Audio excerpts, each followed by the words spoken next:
Well, hey guys, welcome to another episode of Mississippi 411. And we're glad to have you back watching with us. Sorry it took us a few weeks. I know there was a 2 or 3 week span. Right, we didn't do, but we were really busy. Things were clicking along pretty fast. But we're back and we want to catch you guys up on some stuff. Right, just to kind of give you an idea, there were a few big bills that came right out of the chute that the House tried to address. But the rest of the time was just getting stuff out of committee. And it wasn't until last week that we actually started addressing most of the bills. We started cranking through them. This week, that's what this week is going to be about. Long days of just going through bills and debating, amending. But since the last video, one of the big bills has probably been the buzz and most talked about around the state is the education funding formula rewrite. Right. HB 957. Right. And I know that I put out a lot of information, and you did as well, and posted it onto the Mississippi 411 site, our website, personal sites, blogs, websites, emails. The one of the big dangers there, I think, Steve, is a lot of what I've heard people come saying, "Oh, you're destroying education." It depends on where you're getting your information from. Right. There are people that, we won't be ugly, but there are people that are trying to advance their political future on some misrepresentations. All 7 of the reps, all 7 of us, Dan, from DeSoto County voted for HB 957 for a lot of good reasons. It's going to be great for DeSoto County, and I believe for the entire state, because it treats all students equally. Right. And supervisors and school districts can know exactly what they're going to get instead of this floating number of attendance and all that. And tell them dollar amounts, what it means for DeSoto County. Basically, without the weights added in, DeSoto County, based on current enrollment, would see an additional $21 million. $21 million. Right here's where we do the big flash a number. Right. That's a lot of money. Right. And that could go towards all kinds of improvements, building schools, teacher pay raises. That would be left up to the local administrators to decide what they wanted to do with it. But and that's just based on the base amount. Right. And once you add weights in for special needs, gifted, all the different weight categories, that number could increase by millions and millions more. Right. And just to wrap up this, if you want more information, don't hesitate to call us. Please. Send us an email or go check out either one of our websites or the Mississippi 411 site. There's plenty of information. Dan and I both are very accessible. Right. We will make time to talk to you on the phone. We're actually looking to put something together after session for the school district where we can answer administrators and teachers questions at a setting, kind of like a town hall open type forum thing, kind of right? thing. But we're glad to answer questions anytime. I know I've been on Facebook addressing those, and like Dan said, both of us have put out blogs and things on those. You guys are gonna be very proud of the new funding formula. Right, and as I've told people, he has, besides a phone call right now, he has about 11 teachers in his family. I know that Jeff Hale's got a couple teachers in his family. Right. Ashley Henley, another one of the DeSoto reps, is a teacher. And I would hope that just knowing that, people would know that we are not going to vote in the non-interest of our teachers or our education back home. Right. And like I said, I wouldn't have a place to live if I did. So my wife is a teacher. Check it out.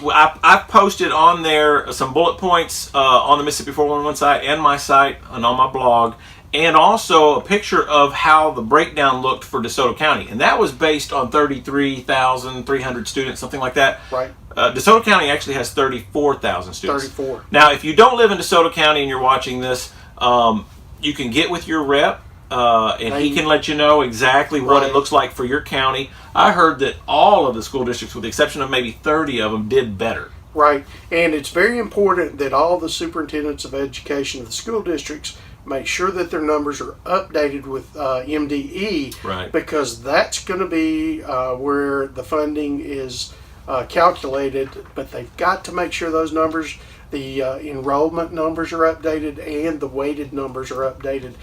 I'm excited about it, Dan. Right. I think it's going to be great for our school system. Somebody told me something just the other day. We've been on the bottom in a lot of the rankings for so long. Right. I heard that we moved up to 47th. Now, did. I hold the applause or the laughter, depending on Right. who's watching this. But that's a big deal if you think about the fact It we've been on is. the bottom for so long, and all people ever want to talk about is, how this How is are we failing. going to this get off failing. the bottom? And Dan, you and I We're both, getting off the you and I bottom. both ran on that. Right. Let's get off the bottom. Let's finally win in Mississippi. And the last couple of years, we have moved from 50th to 47th. And Higher graduation rates. higher. So, Yes, absolutely. So I think good things are yet to come. Yeah, I believe and that. I don't think anybody, I don't care what party affiliation you are, what socioeconomic standing you are, thinks that education is not important in this Right. state. Usually, it all depends on your source, and like Steve said, we both try to be very accessible. We'll quit talking about this subject. There's plenty of it on the site you can go look at, or you Right. can call us. But we wanted to move on to a couple bills that passed actually last week. And one right before it, leading up to everything coming out of committee. I know a big one. I know that most of the reps in the House probably got 500 emails from those folks out there. A lot of you guys that really wanted to see our state join the other 47 states in the country Exactly. and grant a religious and philosophical exemption for vaccines. Right. And the bill 1505 1505. had it was for religious exemption. Now, like Dan said, there's 47 other states that have religious or philosophical exemptions, and we were just going for the religious at this point. There are some issues there we could talk about with anybody that wanted to get into it further, but Dan, the whole thing, and I know Dan and I are both sad that this bill didn't pass. Yeah. We thought this was the year.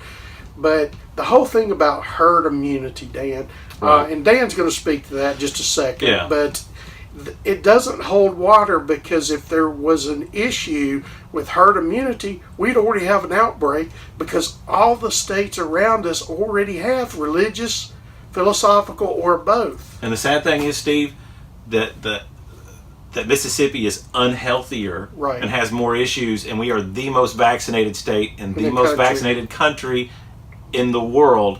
And our surrounding states, which grant this same exemption, isn't as unhealthy as we are. Right. The sad thing is people use the fear tactic that, everybody's going to quit getting vaccinated all of a sudden, and we're going to lose herd immunity. The irony is that most of the people that have not been able to that have not vaccinated their kids have not been able to send their kids to public school. They can't Right. even get a public education. So what does that mean? They're homeschooling. And Correct. just because you pass this, they're not all of a sudden going to rush out of homeschooling and put them into Right. public schools. And We just want people to have the freedom to be able to choose. And Dan and I are both pro-vaccination. Right. But here's the thing. Shouldn't that choice be between the parent and the doctor on when to vaccinate, and not an agency in Jackson, Right. Mississippi? And if you have a deeply held religious or moral conviction as it relates to vaccines, you should have the right to exercise that Absolutely. First Amendment right. Absolutely. I know, me personally, my son was vaccine injured. Started season after they gave him all his host of shots. Spent the scariest night of my life. And we have to homeschool our child. I pay taxes Right. into the system, but I don't get to enjoy it. And the sad thing is that we're talking about less than probably half of 1% of the people that probably Correct. will not get Correct. vaccinated. People And- go to third world countries. They love going to Mexico and places like that, and they're around populations that are significantly less vaccinated, and they're vacationing there and not worried about it. You look at the places, Dan, that have had some kind of outbreak. It's where there's heavy tourist populations that Yeah. they're like Disney World or something like Well, that. even with the Disney thing, Yeah. it was 85% of the people that had the mumps or the measles, whatever it was, the Right. outbreak, had been vaccinated already for it. So there is no Correct. guarantee. So we're just saying we're really sad, but I know a lot of you guys emailed us. I'm talking Right. a lot. And we're not giving up. We're not giving up. We've met a lot of people that actually become like family to us. Yeah. And we feel for these people. Dan experienced it firsthand, and I've met a lot of the people that I consider family now, and we feel like we're fighting for their freedoms. Absolutely.